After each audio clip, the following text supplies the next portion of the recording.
Okay guys, so today we're gonna be showing you how to fix a Hummer H2 leak. And also I'm starting it like this because I want you guys to come follow me at my YouTube channel, Diego Neves Vlogs. But now let's get into the vehicle. We're gonna show you how to fix a leak from an H2 2003. And that's the one that we own. So inside,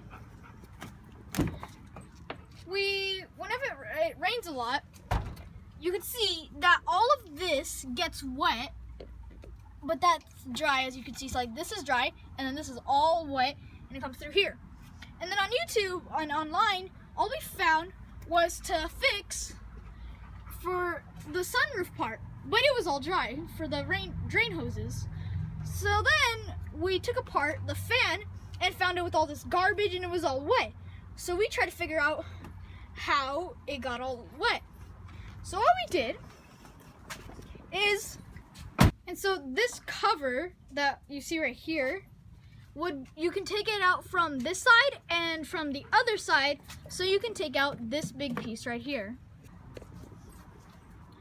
And then we took out the windshield wipers, and also you just pull this tab and then you pull them and it comes out. We took off this big part over here, which are from this plastic screw and this metal screw, and we looked inside and found it was all wet and dirty.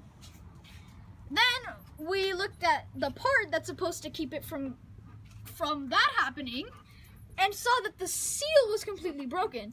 So what you do is you either buy a new seal or seal it somehow, and then what you have to do is you have to clean all of this and fix it so that when the water drains, it doesn't go to the fan that would originally be down there. I know the camera can't see it because of how dark it is, but the fan would originally be down there. Okay, so we have finally cleaned it after like 25 minutes. So about like 30 minutes actually. And so we cleaned it, all of it.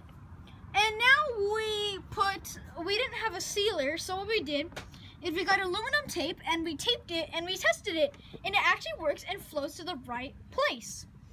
Now that you have your Hummer fixed, you can put all your pieces back, and next time it rains, your Hummer will be protected.